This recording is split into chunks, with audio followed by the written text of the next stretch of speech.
Welcome back to another techie.com tutorial. In this video, I'm going to show you how you can download and install the BiliBili application on your smartphone. So let's get started right away. First of all, open up the iOS App Store or the Google Play Store depending on your device.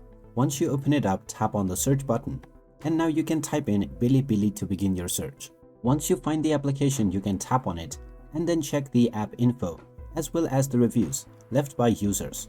In order to install it, tap on the install button and this will now begin the download and installation of the BiliBili application on your device.